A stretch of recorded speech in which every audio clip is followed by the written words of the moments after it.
কেন 90% এর বেশি মানুষ শেয়ার মার্কেটে টাকা বানাতে পারে না, লস করে? এই লসের পেছনে কারা আছে? তারা কিভাবে লস করায় এই 90% মানুষদের? আজ আমরা একটা খুবই মজাদার গল্পের মাধ্যমে এই পুরো ঘটনাটা বুঝবো। একটা গ্রামে একটা লোক এলো। লোক এসে গ্রামবাসীদের বলছে যে তোমাদের গ্রামে তো প্রচুর হনুমান, আমায় হনুমান ধরে দেবে? তো গ্রামবাসীরা ভেবে বলে এতে তো আমাদের লাভ নেই কোনো, এতে অনেক কষ্ট। তখন বলে না, আমরা পারবো না। তখন লোকটা বলে যে আমি একটা হনুমান পিছু 100 টাকা করে দেব। তখন গ্রামবাসীরা বলে যে আমরা 100 টাকায় হনুমান ধরে দিতে পারবো না। তখন লোকটা বলে যে আমি একটা হনুমান পিছু 200 টাকা করে দেব। গ্রামবাসীরা বলে না, এতেও আমরা পারবো না। তারপরে লোকটা বলে আমি একটা হনুমান পিছু 500 টাকা করে দেব। তখন গ্রামবাসীরা বলে এটা তো একটা ভালো ডিল। তো এরা হনুমান ধরতে চলে যায়। তারপরে গ্রামবাসীরা 50টা হনুমান ধরে এই লোকটাকে দিয়ে দেয় এবং এই লোকটা প্রতি হনুমান 500 টাকা করে দিয়ে দেয়। তো গ্রামবাসী টোটাল 25,000 টাকা এখান থেকে প্রফিট হয়ে গেল। তখন গ্রামবাসীরা খুব খুশি যে আমরা 25,000 টাকা পেয়ে গেলাম শুধু হনুমান বিক্রি করে, তেমন কিছু করতেই হলো না। তারপরের দিন লোকটা আবার এলো। এবারে এসে বলছে যে আমায় হনুমান ধরে দাও, আমি একটা হনুমান পিছু 1,000 টাকা করে দেব। তখন গ্রামবাসীরা ভাবে এটা তো একটা ভালো ডিল, পুরো আমরা ডবল প্রাইস পাচ্ছি। আগের বারে 500 টাকায় বিক্রি করেছি, এবারে 1,000 টাকায়। গ্রামবাসীরা আবার হনুমান খুঁজতে যায় এবং হনুমান খুঁজে নিয়ে আসে লোকটার কাছে। এবারে গ্রামবাসী 20টা হনুমান খুঁজে পায় এবং এই 20টা হনুমান লোকটাকে দিয়ে দেয় এবং এরা প্রতি হনুমান পিছু 1,000 টাকা করে পায়। টোটাল তাহলে 20,000 টাকা পেয়ে গেল এখানে। তো গ্রামবাসী তো খুব খুশিতে আছে যে আমরা তেমন কিছু করছি না এবং হনুমান বিক্রি করে আমরা এত টাকা পাচ্ছি। তারপরের দিন লোকটা আবার এলো। এসে এবারে বলছে যে আমি একটা হনুমান পিছু আমি 2,000 টাকা করে দেব। তখন গ্রামবাসীরা বলে আমাদের গ্রামে তো হনুমানই নেই, আমরা হনুমান দিতে পারবো না। লোকটা তারপরে অফার দেয় যে আমি একটা হনুমান পিছু 3,000 টাকা করে দেব। তো গ্রামবাসী বলে আমাদের গ্রামে হনুমানই নেই, আমরা হনুমান কোথা থেকে দেব? লোকটা তারপরে বলে যে আমি একটা হনুমান পিছু 5,000 টাকা করে দেব এবং এটা শুধুমাত্র 2 দিনের অফার। যদি তোমরা 2 দিনের ভেতরে আমায় হনুমান খুঁজে দিতে পারো, আমি একটা হনুমান পিছু 5,000 টাকা করে দেব। এবং এটা বলে লোকটা চলে যায়। তারপর দিন ওই গ্রামে অন্য আরেকজন আসে। এ হনুমান বিক্রি করতে এসেছে, এর কাছে অনেকগুলো হনুমান আছে, এ হনুমান বিক্রি করতে এসেছে। তো এই লোকটা গ্রামবাসীদের এসে বলে যে আমি হনুমান বিক্রি করি আর একটা হনুমানের দাম 3,000 টাকা, তোমরা কি কেউ হনুমান নেবে? তখন গ্রামবাসীরা ব্রেন লাগায় যে আমরা এখানে 3,000 টাকায় হনুমান কিনবো আর সেই লোকটাকে 5,000 টাকায় হনুমান বিক্রি করে দেব, তাহলে 2,000 টাকা আমাদের প্রফিট হবে। তখন গ্রামবাসীরা ঠিক করে যে এই লোকটার কাছে যতগুলো হনুমান আছে এরা সব কিনে নেবে। তো সেই মতো গ্রামবাসীরা 50টা হনুমান কিনলো এবং প্রতি হনুমান পিছু কত করে দিল? 3,000 টাকা করে দিল এই লোকটাকে। তাহলে টোটাল কত টাকা দিল? 1,50,000 টাকা দিল এই হনুমান কিনতে এবং এই লোকটা এই 1.5 লাখ টাকা নিয়ে চলে গেল। এখন এই গ্রামবাসীদের কাছে 50টা হনুমান রয়েছে এবং গ্রামবাসীরা প্ল্যান করে বসে আছে যে সেই লোকটাকে 5,000 টাকা প্রাইসে বিক্রি করবে। বাট 2 দিন হয়ে গেল, সেই লোকের আর দেখাই নেই। গ্রামবাসীরা এখানে অপেক্ষায় বসে আছে যে সেই লোকটা আসবে আর 5,000 টাকা পার হনুমান পিছু দিয়ে নিয়ে যাবে এদের কাছ থেকে হনুমানগুলো। বাট 2 দিন হলো, 1 সপ্তাহ হলো, সেই লোক আর আসে না। আর যে বিক্রি করে দিয়ে গেল এদের কাছে হনুমান, সেই লোকেরও দেখা নেই। গ্রামবাসীরা প্রথমে 50টা হনুমান বিক্রি করেছিল 500 টাকা দামে, সেখান থেকে 25,000 টাকা এসেছিল এবং তারপরে আবার 20টা হনুমান বিক্রি করেছিল 1,000 টাকা প্রাইসে, সেখান থেকে 20,000 টাকা এসেছিল এবং পরে 50টা হনুমান কিনেছিল 3,000 টাকা প্রাইসে এই গ্রামবাসীরা। তো সেখানে এদের 1,50,000 টাকা ইনভেস্ট হয়ে গেছে। তাহলে এখানে গ্রামবাসীরা প্রথমে হনুমান বিক্রি করে 25,000 টাকা পেয়েছিল এবং দ্বিতীয়বার হনুমান বিক্রি করে 20,000 টাকা পেয়েছে। টোটাল 45,000 টাকা গ্রামবাসী পেয়েছে হনুমান বিক্রি করে। আর তারপরে গ্রামবাসীরা 1,50,000 টাকার হনুমান কিনেছিল। তাহলে এখানে আমরা যদি ক্যালকুলেট করি 1,05,000 টাকার ইনভেস্টমেন্ট রয়েছে গ্রামবাসীদের। আর এই ইনভেস্টমেন্টের কোনো ভ্যালু নেই, কারণ হনুমান কেনার লোকই নেই। আর হনুমান কি কেউ কেনে নাকি? আর এই হনুমান নিয়ে গ্রামবাসীরা করবে কি? এর কোনো ভ্যালুই নেই। আসলে এখানে হলো কি, যে প্রথম যে লোকটা এসেছিল হনুমান কিনতে আর তারপরে যে লোকটা এসেছিল হনুমান বিক্রি করতে, এই লোকটা এর সঙ্গী ছিল। এরা দুজনে প্ল্যান করে এসেছিল হনুমান কেনা বেচা, আর এটা করে এরা 1,05,000 টাকা প্রফিট করে নিয়েছে। কিভাবে 1,05,000 টাকা প্রফিট করেছে? প্রথমে ওই লোক দুটো প্ল্যান করে 25,000 টাকা গ্রামবাসীদের দিয়েছে হনুমান কিনে, তারপরে 20,000 টাকা দিয়েছে সেকেন্ড টাইমে। তো টোটাল ৪৫,০০০ টাকা গ্রামবাসীদের দিয়েছে এবং তারপরে ১,৫০,০০০ টাকার হনুমান বিক্রি করে দিয়ে গেল ওই গ্রামবাসীদের কাছে। তাহলে ওদের কাছে এলো ১,৫০,০০০, তার মধ্যে ৪৫,০০০ টাকা গ্রামবাসীদের দিয়েছিল। তো এদের কাছে যত এলো সেটা থেকে যত টাকা গ্রামবাসীদের দিয়েছে সেটা বিয়োগ করলে আমরা ১,০৫,০০০ টাকা পেয়ে যাচ্ছি। এই দুটো লোক প্ল্যান করে ১,০৫,০০০ টাকা প্রফিট করলো। আমরা যে পুরো গল্পটা দেখলাম এইভাবেই স্টক মার্কেটেও চলে। এই যে প্রথম যে দুটো লোক এসেছিল এরা হচ্ছে অপারেটর। এখানে হনুমান হয় মার্কেটে শেয়ারস, আর গ্রামবাসীরা হলো রিটেল ইনভেস্টার্স।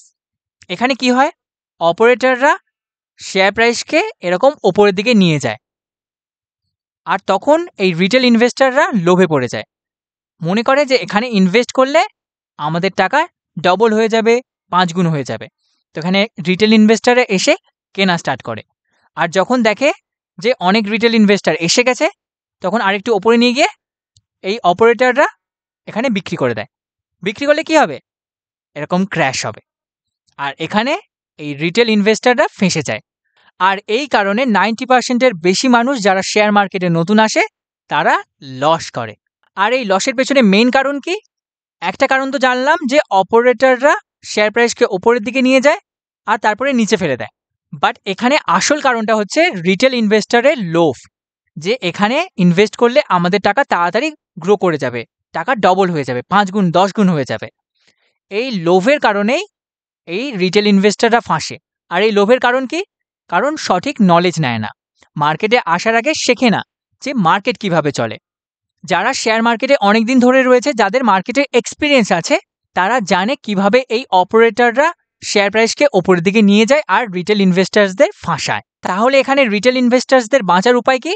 এখানে ভালো করে শিখতে হবে, জানতে হবে, বই পড়তে হবে, মার্কেট কিভাবে চলে সেটা বুঝতে হবে। এখানে স্বাভাবিকভাবেই একটা প্রশ্ন আসতে পারে যে এই অপারেটররা হয় কারা? অপারেটর তারাই যাদের কাছে প্রচুর টাকা আছে, যেমন এফআইআইস, ডিআইআইস মানে ফরেন ইনস্টিটিউশন, ডোমেস্টিক ইনস্টিটিউশন, বড় বড় ব্যাংক, ব্রোকার, এরা হচ্ছে অপারেট করতে পারে, এদের কাছে প্রচুর টাকা আছে। একজনের কাছে যদি টাকা শেষ হয়ে যায় এরা আরেকজনের সাথে কন্ট্যাক্ট করে, আরেকজনের কাছে যদি টাকা শেষ হয়ে যায় আরেকজনের সাথে কন্ট্যাক্ট করে, এবং পুরো টিম অনেকজন মিলে একটা স্টককে অপারেট করতে পারে। আর এই অপারেটরদের মেন দুটো হচ্ছে অস্ত্র, একটা হচ্ছে টাকা, অনেক টাকা, আর একটা হলো ভয়। কিভাবে, কিসের ভয়? মার্কেটে অপারেটররা দুভাবে ভয় দেখায়। ভালো কোম্পানির শেয়ার প্রাইসকে নিচের দিকে ফল করিয়ে, মানে অল্প একটু বিক্রি করলো, তাতে মার্কেটে সবাই ভয় পেয়ে গেল, রিটেল ইনভেস্টর, তারা ভয়ে বিক্রি করে দেয়। আর তখন এই ভালো ভালো কোম্পানির শেয়ার কেনে কারা? এই অপারেটররা, এবং তারপরে আবার শেয়ার প্রাইসকে নিয়ে গিয়ে ওপরের দিকে নিয়ে যাওয়া স্টার্ট করে। আর খারাপ কোম্পানির ক্ষেত্রে কি করে? খারাপ কোম্পানির ক্ষেত্রে শেয়ার প্রাইসকে প্রথমে এরকম ওপরের দিকে নিয়ে যায় এবং রিটেল ইনভেস্টররা গিয়ে এখানে অংশগ্রহণ করে। যখন দেখে যে রিটেল ইনভেস্টর অনেক এসে গেছে তারপরে বিক্রি করে দেয়, আর মার্কেটে ক্র্যাশ আসে আর রিটেল ইনভেস্টর এখানে ফেঁসে বসে থাকে। এমন কিছু আমরা এক্সাম্পল দেখে নিই, যেমন হচ্ছে লিসা ইন্ডাস্ট্রিজ। এখানে শেয়ার প্রাইস কিচ্ছু ছিল না, পড়েছিল, তারপরে হঠাৎ আপসাইড মুভমেন্ট, মানে এখানে রিটেল ইনভেস্টর ঢুকেছে, তারপরে বিক্রি করে দিয়েছে অপারেটররা, তারপরে শেয়ার প্রাইস আবার 1 টাকা 2 টাকায় চলে এসেছে। সেকেন্ড আরেকটা এক্সাম্পল আইএসএফ, শেয়ার প্রাইস একদম নিচে পড়েছিল, হঠাৎ একটা বড় মুভমেন্ট এলো 30 টাকা পর্যন্ত, রিটেল পাবলিক এখানে ফাঁসলো, তারপরে অপারেটর বিক্রি করে দিল, এখন কত চলছে? 1 টাকা 68 পয়সায় চলছে। আরেকটা এক্সাম্পল দেখি, আরেকটা এখানে কোম্পানি গ্যালাকটিকো, এখানে শেয়ার প্রাইস এরকম নিচে চলছিল, তারপরে হঠাৎ একটা আপসাইডে মুভমেন্ট এলো, 80 পর্যন্ত গেল। তো এখানে রিটেল পাবলিকরা তো পাগল হয়ে গেছিল দেখে এই শেয়ারকে, তখন এখানে রিটেল পাবলিকরা এসে এন্ট্রি করলো আর অপারেটররা ধীরে করে বিক্রি করে দিল, তারপরে ক্র্যাশ। এখন কত টাকায় চলছে? 3 টাকা 74 পয়সায়। এবারে আমরা একটা ভালো কোম্পানির এক্সাম্পল দেখি, ইনফোসিস। এখানে রেজাল্ট একটু খারাপ এসেছিল, তার কারণে শেয়ার প্রাইস 2000 টাকার কাছ থেকে একদম চলে এলো 1500 টাকারও নিচে, 1400-র কাছাকাছি গেছিল। এখানে কি হয়েছে? এখানে রিটেল পাবলিক ভয়ে বিক্রি করে পালিয়ে গেছে, আর এই সময় যত অপারেটর ছিল, যত বড় বড় ইনস্টিটিউশন ছিল, তারা এখানে ভালো করে বাই করেছে, তারপরে ধীরে ধীরে শেয়ার প্রাইসকে আবার উপরের দিকে নিয়ে গেছে। আসলে এখানে কি হলো? এখানে রিটেল পাবলিক আউট হয়ে গেল মার্কেট থেকে, আর যত বড় বড় ইনস্টিটিউশন ছিল তারা এখানে এন্ট্রি করলো। আর এখানে বড় বড় ইনস্টিটিউশনরা কিভাবে এন্ট্রি করলো? মার্কেটে ভয় দেখিয়ে, রিটেল ইনভেস্টরদের ভয় দেখিয়ে। কারণ শেয়ার প্রাইস নিচে গেলে রিটেল ইনভেস্টর ভয় পায়, সেটা ভালো করে এই বড় বড় ইনস্টিটিউশনরা জানে, আর সেটাকে ব্যবহার করে রিটেল পাবলিককে আউট করিয়ে দিল, আর এরা গিয়ে এখানে এন্ট্রি নিল বড় বড় ইনস্টিটিউশনরা। আমরা আরেকটা এক্সাম্পল দেখি। এখন হচ্ছে এশিয়ান পেইন্টস। এশিয়ান পেইন্টসের আগের কোয়ার্টারের রেজাল্ট খারাপ এসেছে, তার কারণে যে শেয়ার প্রাইসটা এক সময় ৩,৫০০-র কাছে ট্রেড করতো সেটা এখন ২,৫০০-র নিচে চলে এসেছে। তাহলে এখানে একটা প্রশ্ন হলো যে এশিয়ান পেইন্ট কি এখানে তাহলে খারাপ কোম্পানি হয়ে গেল একটা কোয়ার্টারে খারাপ রেজাল্ট দেখানোর কারণে, বা তারপরের কোয়ার্টারেও যদি খারাপ রেজাল্ট দেখায় তার কারণে এশিয়ান পেইন্ট কি খারাপ কোম্পানি হয়ে গেল? এশিয়ান পেইন্ট খারাপ কোম্পানি হলো না। এখানে কি হলো, এখানে শেয়ার প্রাইসকে নিচের দিকে নিয়ে যাওয়া হচ্ছে ভয় দেখিয়ে, যাতে রিটেল ইনভেস্টররা আউট হয়ে যায় এবং বড় বড় ইনস্টিটিউশনরা এখানে এন্ট্রি করতে পারে। তা বলে এটা কোনো রকমের সেলিং বা বাইং রিকমেন্ডেশন নয়, এটা শুধুমাত্র আমরা এডুকেশন পারপাসের জন্যই ডিসকাস করছি। আপনি নিজের সিদ্ধান্তে শেয়ারের কেনাবেচা করুন।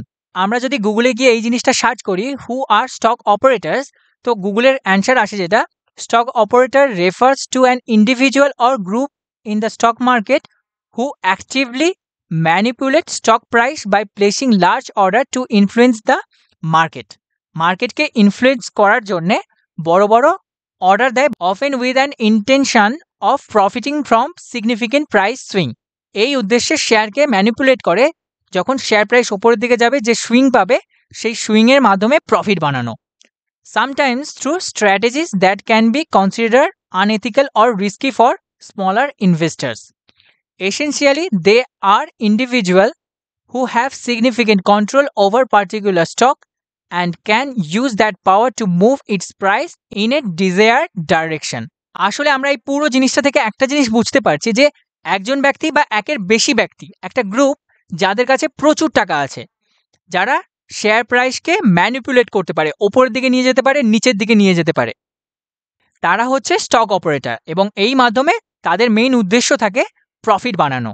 আশা করি আজকের এই ভিডিওটির মাধ্যমে আপনি নতুন কিছু শিখতে পেরেছেন, জানতে পেরেছেন। আপনার যদি কোনো প্রশ্ন থাকে বা আগামী দিনে কোন টপিকের ওপর ভিডিও আপনি দেখতে চান তা আমাদের কমেন্টে জানাতে পারেন। ভিডিওটি ভালো লাগলে অবশ্যই লাইক দেবেন, আগামী দিনের ভিডিও দেখার জন্য চ্যানেলটি সাবস্ক্রাইব করবেন এবং আপনার বন্ধু ফ্যামিলি মেম্বার যারা শেয়ার মার্কেটে নতুন আসছে তাদের সাথে এই ভিডিওটি অবশ্যই শেয়ার করবেন।